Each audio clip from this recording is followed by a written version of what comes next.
Caríssimos irmãos e irmãs, o texto de Mateus que estudamos hoje está no capítulo 21, de 23 a 46, dividido em 3 episódios, de 23 a 27, sobre a autoridade de Jesus, do 28 ao 32, a parábola dos dois filhos, e de 33 a 46, a parábola dos lavradores homicidas. Esta primeira perícope, ela começa identificando Jesus no templo de Jerusalém, onde ele ensinava. Então, mais uma vez, nós lembramos aqui que é um movimento da última semana de Jesus. Ele sai de Betfagé, passa o dia na cidade e depois volta para pernoitar na aldeia de Betfagé e assim sucessivamente até sua paixão e morte lá na cidade santa de Jerusalém. Aqui Jesus está ensinando no templo. Por que Mateus faz questão de trazer esse detalhe? Porque a questão aqui da autoridade de Jesus não está ligada àquilo que ele tinha acabado de fazer, que era expulsar os vendilhões do templo, não é? Mas a autoridade em termos de ensino, em termos de assumir uma posição que não era própria de Jesus. O ensino era proveniente dos doutores, como diz aqui, os príncipes e anciãos, que tinham escolas, inclusive rabínicas, que ensinavam o povo. Jesus não fez escola, não estudou nas suas faculdades, e isso lhes causava estranheza. Então eles perguntam não sobre a autoridade pessoal de Jesus, mas a origem dessa autoridade, de onde vem. E Jesus, muito habilmente, vai responder com outra pergunta. Olha, vocês que ensinam, analisam e estão mais preparados para perceber as coisas, o batismo de João é do céu ou da terra, diante do qual eles, na verdade, dizem não sabemos. Então, Jesus também não tem obrigação de responder a eles sobre sua autoridade. Aí, na sequência, nós vemos que Jesus começa a contar uma parábola e começa da seguinte forma: que vos parece? Então, esse que vos parece é o elo entre a passagem anterior e essa.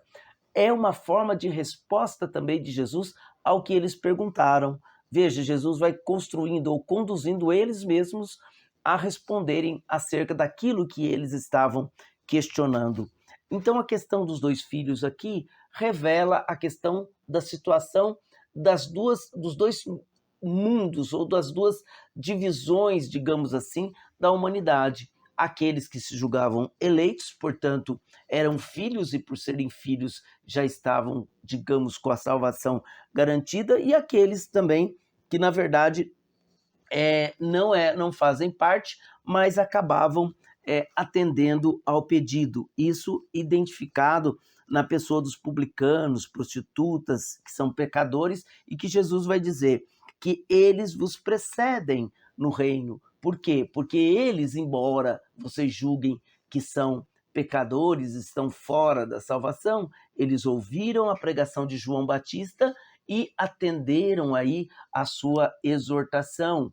Portanto, passaram a produzir frutos que vocês não produziram. Então, veja, vai ganhando a intensidade cada vez maior a responsabilidade desses homens que se julgam doutores e responsáveis por todo esse processo, não é?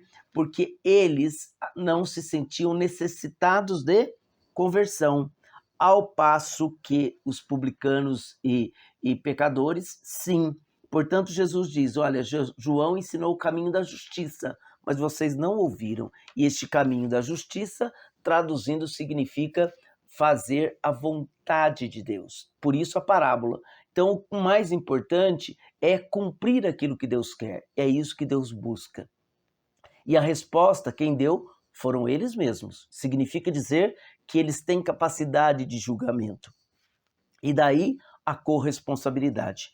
No final, Jesus propõe uma outra parábola ainda, e aí vai ficar evidenciado mais ainda a responsabilidade crucial que eles têm quando Jesus fala da vinha. E a vinha, a princípio, sempre reconhecida como o povo de Israel, não é?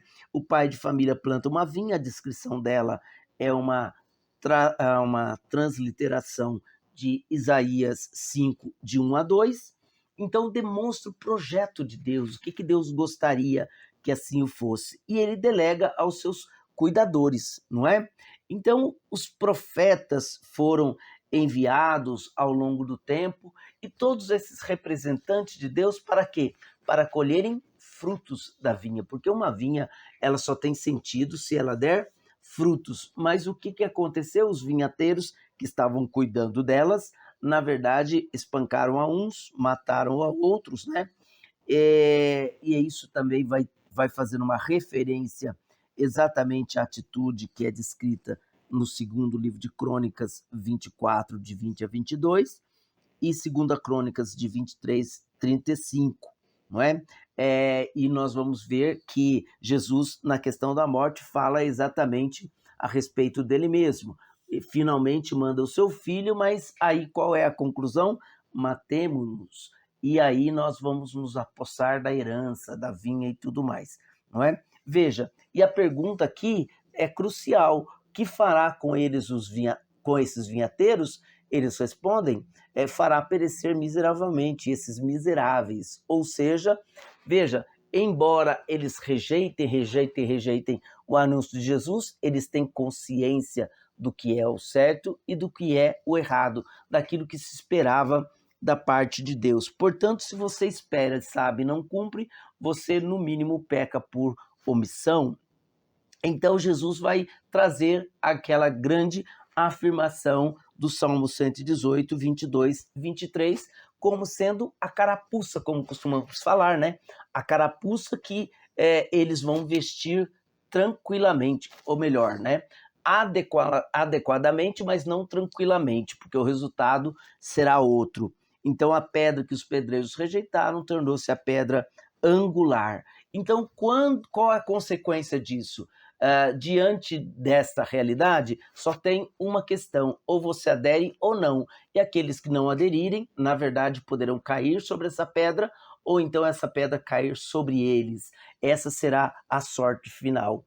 E veja, e ele conclui exatamente assim: compreenderam que Jesus falava deles e, portanto, procuravam prendê-lo, mas tinham medo da multidão porque os considerava um profeta. Então aqui é o cerne da questão é com que autoridade o Senhor faz, mas a autoridade que eles tinham também revela a sua corresponsabilidade diante da justiça e da verdade a qual eles rejeitam.